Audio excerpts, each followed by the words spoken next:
آج chief justice Bandial نے فیصلہ دیا اپنے ساتھی دیگر 2 ججز کے ساتھ، اور اس کو کچھ ہلکے ہی نہیں بلکہ بڑی پیمانے پر لوگ جو ہیں وہ 4 اپریل کے ساتھ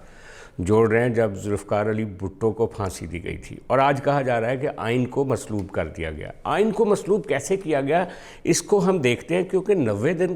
کے لیے الیکشن کروانا تو آئین میں شامل تھا، اور کہا یہ جا رہا تھا کہ بیٹر سینس پرویل کرے گی، اور اگر ایک لارجر بینچ یا ایک فل کورٹ بنا دیا جائے گا تو کوئی بھی جج یہ نہیں کہے گا کہ 90 دن سے آپ آگے جا سکتے ہیں، کیونکہ یہ کانسٹیٹیوشنلی بائنڈنگ تھا۔ لیکن بندیال صاحب نے چونکہ کہیں پہ بات کی ہوئی تھی، کہیں پہ زبان دی ہوئی تھی، ان کا خیال تھا کہ کہیں لارجر بینچ یا فل کورٹ بینچ کچھ ایسا نہ کر دے کہ جس کے نتیجے میں ان کی کمٹمنٹ پوری نہ ہو سکے، سو انہوں نے انتہائی یعنی کیا کہا جا سکتا ہے اپوزیشن کو سمجھتے ہوئے، مخالفت لیتے ہوئے، کورٹ کو ڈیوائیڈ کرتے ہوئے انہی 3 اپنے 2 ساتھیوں کے ساتھ بیٹھ کے فیصلہ کر لیا جن پہ سارا پاکستان انگلی اٹھا رہا ہے، اور اسی وجہ سے اس کو ایک بدنیتی کے مبنی ایک فیصلہ قرار دیا جا رہا ہے۔ کہا یہ جا رہا ہے کہ آئین ڈیفینیٹلی آئین کو ہمیں سب کو فالو کرنے کی ضرورت ہے، لیکن آئین بنیادی طور پہ کوئی ریاضی نہیں ہے، ایک زندہ دستاویز ہے۔ اس کے اندر بہت سارے آرٹیکلز ہیں، اور بہت سارے آرٹیکلز کو دیگر آرٹیکلز کے ساتھ ملا کے پڑھنے کی ضرورت ہے۔ کہنے والے تو یہ بھی کہتے ہیں کہ یہ جو الٹی اینٹ ایک پنجاب میں رکھی گئی تھی جب نو کانفیڈنس کے دوران جو فلور کراس کرنے والے لوگوں کا ووٹ ہی نہیں گنا گیا تھا اور کانسٹیٹیوشن کو ری رائٹ کیا گیا تھا، اور جیسے حمزہ شہباز کی حکومت پر قدغن لگائی گئی تھی، اور جیسے پرویز الہی کو دوبارہ وزیر اعلیٰ بنایا گیا تھا، اس وقت سے لے کر اب تک پنجاب واپس عمران خان کو دینے کے لیے عدلیہ جو ہے وہ اپنے اور چیف جسٹس بندیال جو ہیں وہ اپنا کیا ہوا وعدہ پورا کرنا چاہتے ہیں۔ حالانکہ چیف جسٹس بندیال کو اس وقت جن مشکلات کا سامنا ہے، اور آنے والے وقت میں ان کی جس طرح سے ان کو بندشوں کا سامنا کرنے پڑے گا، ان کے مخالفوں نے ان کی مشکیں باندھنے کا پورا پلان بنا لیا ہے۔ گورنمنٹ نے آج یہ فیصلہ مسترد کر دیا ہے۔ بلاول بھٹو نے آج اپنی تقریر کے دوران جو ہے وہ کہا ہے کہ یہ ججز نے ہمیشہ جو ہے وہ ڈیموکریسی کے اور پارلیمنٹ کے خلاف فیصلے کیے ہیں اور پیپلز پارٹی کے خلاف فیصلے کیے۔ یہ تو ایک سیاسی بات ہے، اس کے اوپر ایک الگ بات کی جائے گی، لیکن کورٹ کے اندر کیا ہو رہا ہے؟ کورٹ کے اندر جو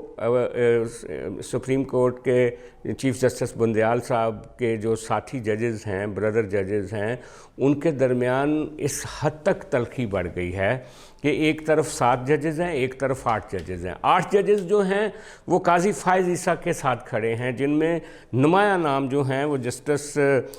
سردار طارق مسعود ہیں جو قاضی فائز کے بعد دوسرے نمبر پہ سینئر ہیں، جسٹس منصور علی شاہ جو لاہور ہائی کورٹ کے چیف جسٹس رہ چکے ہیں، جسٹس اطہر من اللہ جو اسلام آباد ہائی کورٹ کے چیف جسٹس رہ چکے ہیں، جسٹس جمال مندوخیل، جسٹس یحییٰ آفریدی، جسٹس امین الدین، یہ وہ لوگ ہیں جو کہ چیف جسٹس کے سامنے کھڑے ہیں، اور یہ سارے ٹاورنگ جج ہیں، اور ان کا ایک کیریئر ہے اور ان کی ایک کہانی ہے سب کی پیچھے، جو کہ کانسٹیٹیوشن کی امپلیمنٹیشن کے لیے اور عدلیہ کی جو ایک انڈیپینڈنس کے لیے ان لوگوں کی جد و جہد ہے، وہ سارے آج بندیال صاحب کے سامنے کھڑے۔ اور بندیال صاحب کے ساتھ کون سے جج ہیں؟ جسٹس اعجاز الحسن، جن کی سربراہی میں آج ایک 6 رکنی بینچ بنایا گیا۔ یہ 6 رکنی بینچ جو تھا جس نے قاضی فائز کے فیصلے کو اڑایا ہے، اس 6 رکنی جو بینچ کے بارے میں کہانی یہ ہے کہ کل چیف جسٹس صاحب نے ان 6-7 ججز سے الگ الگ ملاقاتیں کی تھیں اور سینس کیا تھا کہ یہ کیا سوچ رہے ہیں، کہیں یہ اس کے الٹ تو نہیں سوچ رہے جو بندیال صاحب سوچ رہے ہیں، اور اس کے نتیجے میں جناب جسٹس مظاہر نقوی، جسٹس عائشہ ملک، جسٹس اعجاز الحسن، جسٹس منیب اختر اور جسٹس محمد علی اور جسٹس سید اظہر رضوی، یہ وہ 6 لوگ تھے جن کا آج بینچ بنایا گیا، اور قاضی فائز کا وہ فیصلہ کہ تب تک جب تک لیجسلیشن فائنل نہیں ہو جاتی آپ یہ ہیرنگ نہ کریں جو 100 موٹو کی ہیرنگ ہے، اس کے اوپر اس فیصلے کو اڑا دیا ان 6 ججز نے۔ ان 6 کے ساتھ ایک شامل کریں آپ خود چیف جسٹس صاحب کو، یہ 7 لوگ بنتے ہیں، اور ادھر 8 لوگ کھڑے ہیں۔ اور پاکستان میں ایک تاریخ دہرائی جا رہی ہے کہ آپ کو یاد ہوگا کہ انڈیا میں جب چیف جسٹس کی آمریت اس قدر بڑھ گئی تھی تو ان کے مخالف جو ججز تھے، بردر ججز تھے، انہوں نے سپریم کورٹ کے چیف جسٹس کے خلاف پریس کانفرنس کر دی تھی۔ لیکن پاکستان کے حالات اور ہیں، ذرا مختلف ہیں۔ کہا یہ جا رہا ہے کہ جو یہ سینئر ججز ہیں جو جسٹس بندیال کو بار بار کہتے رہیں کہ جناب چیف جسٹس صاحب آپ اس طرح نہ کریں، اس طرح نہ کریں، ان کو خط لکھتے رہیں، ان کو اپنا مختلف آف دی ریکارڈ جو میٹنگز ہوتی ہیں، ان کی چیمبر میٹنگز جو ہوتی ہیں، اس کے دوران بھی کہتے رہیں کہ آپ اس طرح سے ون سائیڈڈ ایک پارٹی کے ساتھ کھڑے نہ ہوں، آپ ایسے فیصلے کریں جس سے پورا کورٹ آپ کے ساتھ چلے. لیکن بندیال صاحب نے ان سب کی کوئی بات نہیں سنی. اور آج صورتحال یہ ہے کہ خدشہ ہے کہ یہ جو برادر ججز ہیں کہیں آپس میں الجھ نہ جائیں، کہیں کسی تکرار کے نتیجے میں ہاتھا پائی شروع نہ ہو جائے، ایک دوسرے کا گریبان نہ پکڑ لیا جائے، یہاں تک یہ بات کہی جا رہی ہے. اور یہ تو صاف ظاہر ہے کہ کسی بھی دن یہ 8 ججز جو ہیں جو جسٹس بندیال کے خلاف کھڑے ہیں اور جو ٹاورنگ ججز ہیں وہ پریس کانفرنس بھی کر دیں گے ان کی چیف جسٹس اور چیف ججی کے خلاف کہ جناب انہوں نے اس طرح سے کنڈکٹ کیا. لیکن اس کے علاوہ کچھ اور بھی ہونے جا رہا ہے. جس طرح سے آج بڑا ٹیکنیکلی انہوں نے جسٹس فائز کا جو 3 رکنی بینچ کا فیصلہ تھا اس کو 6 رکنی بینچ کے ذریعے اڑا دیا گیا ہے. اب کورٹ گیند چلی گئی ہے قاضی فائز اور ان کے گروپ کے کورٹ میں. اب وہ کیا کر سکتے ہیں؟ وہ یہ کر سکتے ہیں کہ جو لیجسلیشن پنجاب قومی اسمبلی میں کی گئی ہے سو موٹو کے حوالے سے اور بینچز کی تشکیل کے حوالے سے اور چیف جسٹس کے اختیارات کو ریگولیٹ کرنے کے لیے اور سپریم کورٹ کے اختیارات کو ریگولیٹ کرنے کے لیے اس ججمنٹ کو پاس سپریم کورٹ نے قومی اسمبلی نے کر دیا ہے، اس کو سینٹ نے کر دیا. اب صدر صاحب کے خط کے دستخط ہونا ضروری ہے، اس کے لیے 20 دن ہوتے ہیں اور 20 دن کے بعد یہ آٹومیٹیکلی جو ہے یہ قانون کا حصہ بن جائے گا.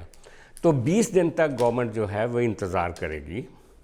کہ وہ اس کیس کی نظر ثانی دائر نہیں کرے گی. اور جب نظر ثانی دائر کرے گی اس کیس کی تو اس وقت کون فیصلہ کرے گا؟ اس وقت فیصلہ چیف جسٹس صاحب اکیلے نہیں کریں گے، نہ بینچ بنانے کا نہ اس کی ہیرنگ کا. اس وقت 3 ججز فیصلہ کریں گے. جسٹس بندیال ہوں گے، جسٹس قاضی فائز ہوں گے اور جسٹس طارق مسعود ہوں گے، سردار طارق مسعود. تو ان 3 ججز میں سے 2 صاف ایک طرف ہوں گے اور بندیال صاحب اقلیت میں ہوں گے. اور پرویل کون کرے گا؟ پرویل وہاں پہ قاضی فائز کریں گے اور جسٹس طارق مسعود کریں گے. اچھا، اس کے علاوہ ایک ریفرنس بھی جو ہے وہ فیڈرل گورنمنٹ نے ان کے چیف جسٹس کے خلاف تیار کر لیا ہے سپریم جوڈیشل کونسل میں بھیجنے کے لیے. اور جب سپریم جوڈیشل کونسل میں جائے گا چیف جسٹس کے خلاف ریفرنس تو چیف جسٹس صاحب اس میں نہیں بیٹھ سکیں گے. جس بھی سینئر جج یا فاضل جج کے خلاف جب ریفرنس آتا ہے تو وہ اس لیگلی قانونی طور پہ اور اخلاقی طور پہ وہ جو سپریم جوڈیشل کونسل ہوتی ہے اس کا ممبر نہیں رہتا، یعنی وہ اس کی پروسیڈنگ میں ایز اے ممبر حصہ نہیں لے سکتا. تو یوں وہ بھی فیصلہ قاضی فائز گروپ اور گورنمنٹ کے پاس ہوگا کیونکہ وہاں پہ نمبر آپ کو پتہ ہی ہے، نمبر وہاں پہ گورنمنٹ کے پاس زیادہ ہے. اچھا، اس سے آگے چلیں. اس سے آگے یہ ہے کہ جناب جب وہ ریفرنس آئے گا تو ان کی ریٹائرمنٹ سے پہلے بھی ان کی چھٹی ہو سکتی ہے اور ان کو باقاعدہ ایکیوز کر کے جب کورٹ سے نکالا جائے گا تو آپ اندازہ کریں کہ ان کی کیا حالت ہوگی. ابھی صرف اور صرف سپریم کورٹ کے ان 7 ججز جو کہ جسٹس بندیال کے ساتھ کھڑے ہیں ان کی اور 8 ججز کی جب لڑائی شروع ہوگی اور جب میچ جو ہے وہ ایک پچ بنے گی تو اس میں کہا جا رہا ہے کہ جسٹس عائشہ ملک اور جسٹس محمد علی یہ دونوں اپنی سائڈ بدل بھی سکتے ہیں کیونکہ یہ وہ ہیں جو سوئنگ کریں گے، یہ دیکھیں گے کہ پلڑا کس کی طرف بھاری ہے. اور ویسے بھی آنے والا وقت جو ہے وہ قاضی فائز کا ہے. اکتوبر کے بعد وہ چیف جسٹس جب بنیں گے یا بندیال صاحب کے بعد چیف جسٹس بنیں گے تو ساری پاور تو فائز صاحب کے پاس ہوگی. تو آنے والا وقت جو ہے آپ سمجھیں کہ یہ چیف جسٹس صاحب کے لیے اور سپریم کورٹ کے لیے قانونی طور پہ کسی بونچال، کسی زلزلے اور کسی بہت بڑے اپ ہیول اور کسی ہر چیز اوپر نیچے ہو جائے گی. یہ آپ دیکھیے گا. آج کے لیے اتنا ہی، ملتے ہیں اگلے ویلاگ میں.